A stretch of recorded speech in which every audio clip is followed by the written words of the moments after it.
पैदाइश बाब 45। तब यूसुफ उनके आगे जो उसके आस पास खड़े थे अपने को ज़ब्त ना कर सका और चिल्ला कर कहा, हर एक आदमी को मेरे पास से बाहर कर दो। चुनाचा जब यूसुफ ने अपने आप को अपने भाइयों पर ज़ाहिर किया, उस वक्त और कोई उसके साथ ना था और वो चिल्ला चिल्ला कर रोने लगा। और मिस्रियों ने सुना और फ़िरौन के महल में भी आवाज़ गई।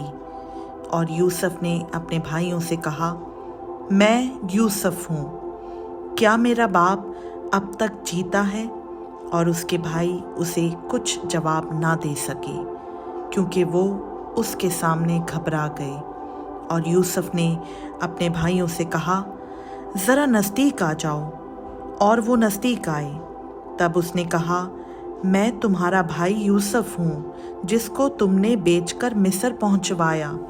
और इस बात से कि तुमने मुझे बेचकर यहाँ पहुँचवाया, ना तो गमगीन हो और ना अपने अपने दिल में परेशान हो, क्योंकि खुदा ने जानों को बचाने के लिए मुझे तुमसे आगे भेजा। इसलिए कि अब 2 बरस से मुल्क में काल है और अभी 5 बरस और ऐसे हैं जिनमें ना तो हल चलेगा और ना फसल कटेगी।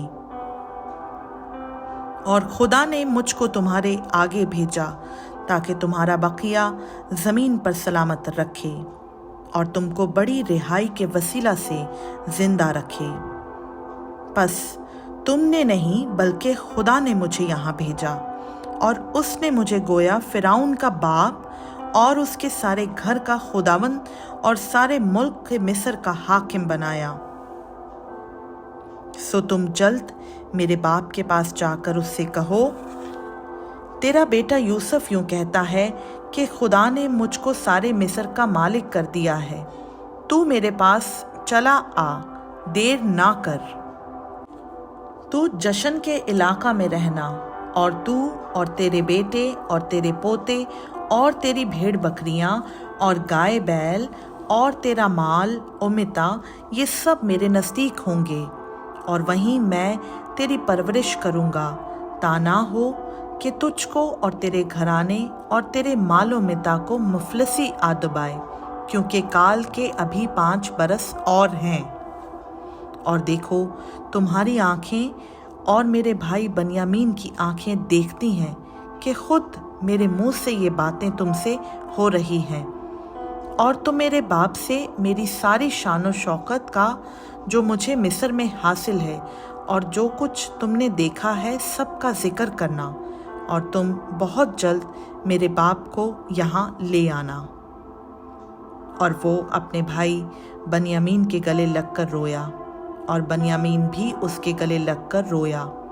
और उसने सब भाइयों को चूमा और उनसे मिलकर रोया। इसके बाद उसके भाई उससे बातें करने लगे, और फ़िरौन के महल में इस बात का जिक्र हुआ कि यूसुफ के भाई आए हैं। और इससे फ़िरौन और उसके नौकर चाकर बहुत खुश हुए। और फ़िरौन ने यूसुफ से कहा कि अपने भाइयों से कह, तुम ये काम करो कि अपने जानवरों को लाद कर मुल्के कनान को चले जाओ, और अपने बाप को और अपने अपने घराने को लेकर मेरे पास आ जाओ। और जो कुछ मुल्क मिस्र में अच्छे से अच्छा है वो मैं तुमको दूंगा, और तुम इस मुल्क की उम्दा उम्दा चीज़ें खाना। तुझे हुक्म मिल गया है कि उनसे कह, तुम ये करो कि अपने बाल बच्चों और अपनी बीवियों के लिए मुल्क मिस्र से अपने साथ गाड़ियां ले जाओ, और अपने बाप को भी साथ लेकर चले आओ। और अपने इस बाप का कुछ अफसोस ना करना, क्योंकि मुल्क मिस्र की सब अच्छी चीज़ें तुम्हारे लिए हैं। और इस्राएल के बेटों ने ऐसा ही किया, और यूसुफ ने फ़िरौन के हुक्म के मुताबिक उनको गाड़ियां दी और ज़्यादा राह भी दिया। और उसने उनमें से हर एक को एक एक जोड़ा कपड़ा दिया, लेकिन बनियामीन को चांदी के 300 सिक्के और 5 जोड़े कपड़े दिए। और अपने बाप के लिए उसने ये चीज़ें भेजीं, यानी 10 गधे जो मिस्र की अच्छी चीज़ों से लदे हुए थे और 10 गधियाँ जो उसके बाप के रास्ता के लिए गल्ला और रोटी और ज़्यादा राह से लदी हुई थीं। चुनाचा उसने अपने भाइयों को रवाना किया और वो चल पड़े और उसने उनसे कहा, देखना कहीं रास्ता में तुम झगड़ा ना करना।